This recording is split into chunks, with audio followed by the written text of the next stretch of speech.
থেকে শুরু করে যারা বোর্ডের পরিচালক তাদের উপরে কারো আস্থা নাই। আস্থাহীনতার কারণে কিন্তু তারা আস্তে আস্তে একে একে সরে যাচ্ছে। আবার অনেকে রয়েছেন যারা নিজেদেরকে অনেক ক্রিকেট বোদ্ধা মনে করেন, বাট বাস্তবিক অর্থে আমি জানি না তারা কতটুকু ক্রিকেট বোঝেন। এবং সবচেয়ে অবাক করা বিষয় যে সাংবাদিকদের সাথে তো কোনো শত্রুতা আমি নাই।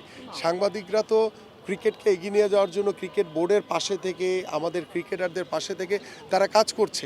তো তাদেরকে কেন এই ধরনের একটি অবজেকশন দিয়ে বা তাদেরকে স্টেডিয়ামের ভিতরে ঢুকতে দিবে না, তাদের সাথে কথা বলবে না, এটা অত্যন্ত দুর্ভাগ্যজনক। আমার কাছে মনে হয় যে এগুলো ব্যক্তিগত পর্যায়ে এগুলি আলোচনা না করে এগুলো আমি আমাদের যে ক্রীড়া উপদেষ্টা রয়েছেন তার কাছে অনুরোধ করব যে আমাদের ক্রীড়া সাংবাদিক যারা রয়েছেন, যারা ক্রিকেট বোর্ডের পরিচালক রয়েছেন বা অন্যান্য স্পোর্টসের ক্ষেত্র, সকলের ক্ষেত্রেই আমি মনে করি যে আমাদের ক্রীড়া সংগঠক, খেলোয়াড় এবং ক্রীড়া সাংবাদিক আমরা একটি পরিবারের মতো চলতে চাই।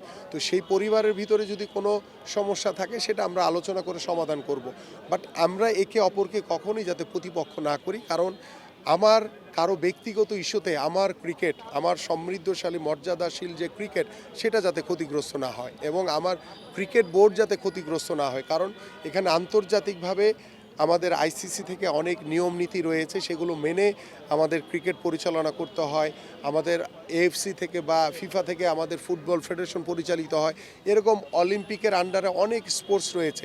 তো আমরা আন্তর্জাতিকভাবে ক্রীড়া কূটনীতির মাধ্যমে আমাদের যদি কোনো সমস্যা থাকে সেগুলো আলোচনার ভিত্তিতে আমাদের সমাধান করে নেওয়াটাই শ্রেয়। আমরা হয়তো বা সাময়িকভাবে কোনো কিছু খেলতে গিয়ে হয়তো বা আমরা যদি নিরাপত্তাহীনতায় ভুগি, সেটা আমরা সাময়িকভাবে হয়তো বা সিদ্ধান্ত নিতে পারি, কিন্তু ইন দ্য লং রান এই ধরনের পরিস্থিতি যাতে ভবিষ্যতে না হয় সেই বিষয়গুলো নিয়ে আমাদের ক্রীড়া কূটনীতির মাধ্যমে এই সমস্যাগুলো অবশ্যই সমাধান করা উচিত।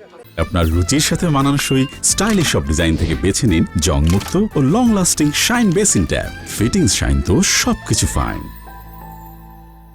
অন্বেষণের মাধ্যমে যারা খুদে প্রতিভাবান খেলোয়াড় রয়েছে তাদেরকে অন্বেষণের মাধ্যমে আমরা ইনশাল্লাহ রাষ্ট্রীয়ভাবে তাদের, সরকারিভাবে তাদের পড়াশোনা এবং খেলাধুলার সকল দায় দায়িত্ব নেওয়া হবে। এবং বিশেষ করে আমাদের মাঠের অনেক অভাব রয়েছে। আপনারা জানেন আমার ঢাকা মহানগরীতে প্রায় 100টি ওয়ার্ড রয়েছে।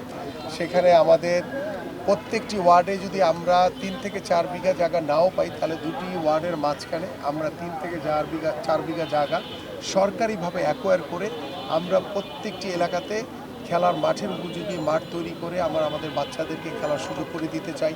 এবং মাঠের চারপাশে আমরা ওয়াকওয়ে তৈরি করে আমাদের বয়োবৃদ্ধ যারা রয়েছেন, বাবা মারা, তারা সকালে বিকালে যাতে তারা হেঁটে তাদের শরীরকে সুস্থ রাখতে পারেন।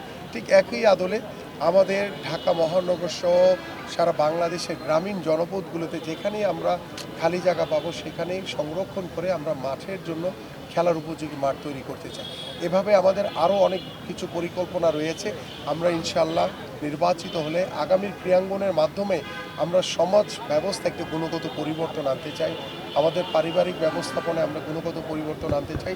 সর্বোপরি আমরা দৃঢ়ভাবে বিশ্বাস করি আগামীর ক্রীড়াঙ্গনের মাধ্যমে আগামীর বাংলাদেশের রাজনীতিতেও একটি গুণগত পরিবর্তন আসবে। আনুষ্ঠানিক ইশতেহারে কি মানে এই বিষয়গুলো কি স্পষ্টভাবে আমাদের দেশ গড়ার যে 8টি সাবজেক্ট, একটি হচ্ছে ফ্যামিলি কার্ড, কৃষক কার্ড, শিক্ষা, স্বাস্থ্য, স্পোর্টস, কর্মসংস্থান, পরিবেশ এবং ইমাম মুয়াজ্জিনদের জন্য আমাদের যে পরিকল্পনা, সেগুলো রাষ্ট্রীয়ভাবে আমরা অল্প কিছু দিনের মধ্যেই ইতিমধ্যে আমাদের মাননীয় চেয়ারম্যান বলেছেন আমরা আমাদের প্রত্যেকটি নিজ নিজ এলাকায় সেই লিফলেটগুলো রাষ্ট্রীয়ভাবে আমাদের যে দেশ গড়ার যে পরিকল্পনা সেগুলো আমরা জাতির সামনে, এলাকার মানুষের সামনে তুলে ধরছি।